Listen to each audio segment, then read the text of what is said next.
وَإِذْ قَالَ لُقْمَانُ لِابْنِهِ وَهُوَ يَعِظُهُ يَا بُنَيَّ لَا تُشْرِكْ بِاللَّهِ إِنَّ الشِّرْكَ لَظُلْمٌ عَظِيمٌ।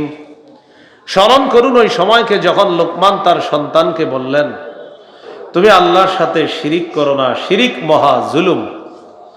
সূরা মাইদার ৭২ নম্বর আয়াতে আল্লাহ বলেন, ইন্নাহু মান ইউশরিক বিল্লাহ ফাকাদ হারামাল্লাহু আলাইহিল জান্নাতা ওয়া মাওয়াহুন নার ওয়া মা লিয-যালিমিনা মিন আনসার। যে ব্যক্তি আল্লাহর সাথে শিরিক করে এই অবস্থায় যদি মারা যায়, তার ঠিকানা হলো জাহান্নাম। আল্লাহ তার জন্য জান্নাত হারাম করে দেয়। শিরিকের অবস্থা হবে খুব খারাপ। রাসূলুল্লাহ সাল্লাল্লাহু আলাইহি সাল্লাম বলেন, আতানি আতিম মির রব্বি, আল্লাহর পক্ষ থেকে একজন ফেরেশতা আমার কাছে আসছে। আসার পর ফাখায়্যারানি বাইনা আইয়ুদখিলা নিসফা উম্মতি আল জান্নাহ ওয়া বাইনা আশ-শাফাআহ। ফেরেশতা আমার কাছে আসার পর আমাকে দুইটা বিষয়ের যে কোনো একটা গ্রহণ করার ইচ্ছাধিকার দিলেন। এক নাম্বার, আমি যদি চাই আমার অর্ধেক উম্মত আমি জান্নাতে নিতে পারবো, অর্ধেক।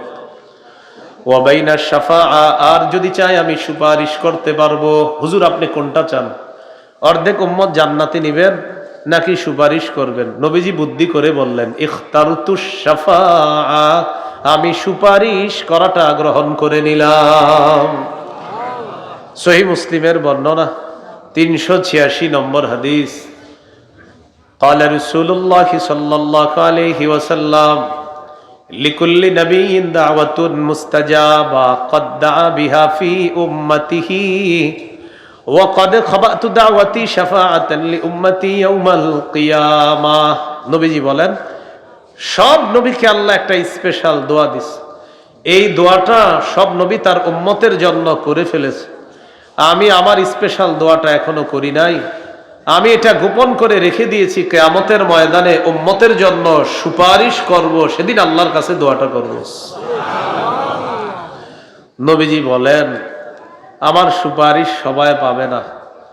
ওয়াহিয়া লিমান লা ইউশরিকু বিল্লাহি শাইআ, আমার সুপারিশ শুধু তারাই পাবে যারা আল্লাহর সাথে শিরিক না করে মারা যাবে, তারা আমার সুপারিশ পাবে। রাসূলুল্লাহ সাল্লাল্লাহু আলাইহি সাল্লাম বলেন, যারা শিরিক করবে না আমার সুপারিশ সে পাবে। যারা শিরিক করবে না, খুব ভালোভাবে বুঝবেন। আমার সাথে একটা স্লোগান বলেন, এরপর বলতেছি। বলেন, শিরকি কথা বলবো না, শিরকি কথা বলবো না, শিরকি কাজ করব না, শিরকি কাজ করব না, শিরকি কথা শুনবো না, শিরকি কথা শুনবো না, শিরকি আকীদা রাখবো না, শিরকি আকীদা রাখবো না, শিরকের মজলিসের পাশেও যাব না, শিরকি মজলিসের পাশেও যাব না। কি মজলিস? শিরকি মজলিস।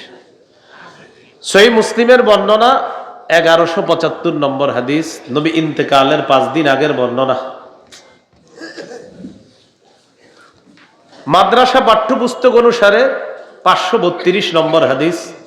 মোট হাদিস সংখ্যা হবে 3033টা। আপনাদের পকেটের উস্তাদ অনুযায়ী হাদিস নাম্বার হবে 1175, মোট হাদিস সংখ্যা হবে 7453টা। এই হাদিসের মধ্যে আছে, عن جندب رضي الله تعالى عنه قال سمعت النبي صلى الله عليه وسلم قبل أن يموت ب5।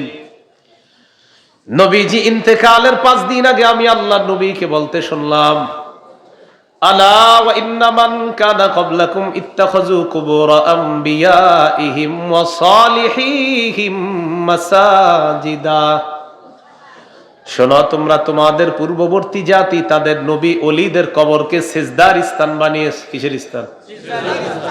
তোমাদের পূর্ববর্তী জাতি তাদের নবী ওলিদের কবরকে সিজদার স্থান বানিয়েছে। আলা ফালা তাত্তাখিজুল কুবুর মাসাজিদা, তোমরা নবীদের কবরগুলাকে সিজদার স্থান বানাবা না, ওলিদের কবরগুলা সিজদার স্থান বানাবা না। নবীজি ইন্তেকালের 5 দিন আগে বললেন, তোমরা কবরকে সেজদার স্থান বানাবা না। এখন বলেন, আমাদের দেশে কবর কেন্দ্রিক সেজদা আছে না নাই?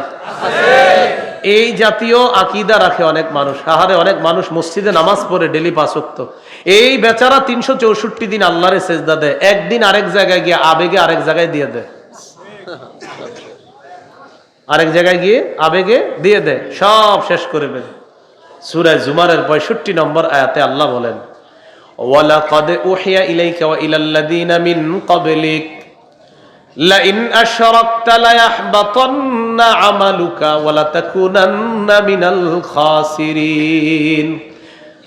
আল্লাহর নবীকে আল্লাহ বলতেছে, যদি আপনি শিরিক করেন আপনার সব আমল বরবাদ হয়ে যাবে। নবীরে বলতেছে, নবী আপনি যদি শিরিক করেন আপনার আমলনামা বরবাদ হয়ে যাবে। নবীকে আল্লাহ বলতেছে।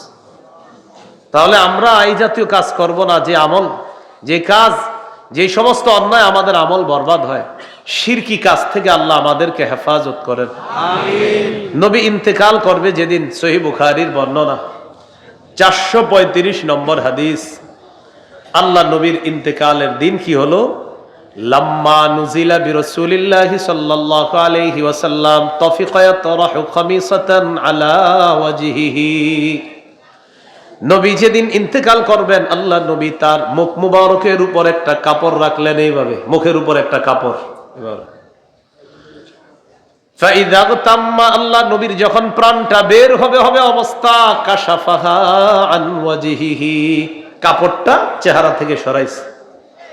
সরানোর পর বললেন, লানাতুল্লাহি আলাল ইয়াহুদি ওয়ান নাসারা ইত্তাখাযু কুবুর আমবিয়াইহিম মাসাজিদা। নবীজি বলেন, ইহুদিদের উপর আল্লাহর অভিশাপ, খ্রিস্টানদের উপর আল্লাহর অভিশাপ, তারা তাদের নবীদের কবরকে সিজদার স্থান বানিয়েছে। শোনো উম্মত, ইউহাদ্দিরু মা সানাউ, আমি সতর্ক করে যাচ্ছি, তোমরা কিন্তু আমার ইন্তেকালের পর আমার কবরকে সিজদার স্থান বানাবা না। আল্লাহ নবীর চেয়ে বড় আলেম, বড় মুহাদ্দিস, মুফতি, মুফাসসির, শাইখুল হাদিস, আল্লামা, যত লকব হতে পারে পৃথিবীর, সব আমার নবীর জন্য ফিট। তাকে সেজদা দেওয়া শিরিক, তার কবরকে সেজদা দেওয়া শিরিক। অতএব দুনিয়ার অন্য কোন অলিকে সেজদা দেওয়া বা অলির কবর মাজারকে সেজদা দেওয়া শিরিক, হারাম, 1 কোটি বার হারাম। এই ওয়াজ করলে আবার স্লোগান দেয়, আল্লাহর ওলির দুশমনেরা হুঁশিয়ার সাবধান। কি স্লোগান? কি বলে? আল্লাহর ওলির দুশমনেরা হুঁশিয়ার সাবধান। স্লোগান যারা দেয় দেখবেন গায়ে লাল কাপড়, মাথার চুলগুলা জটলা, এরা স্লোগান দিচ্ছে রাস্তায়, আল্লাহর ওলির দুশমনেরা, ভিডিও আছে, হুঁশিয়ার সাবধান।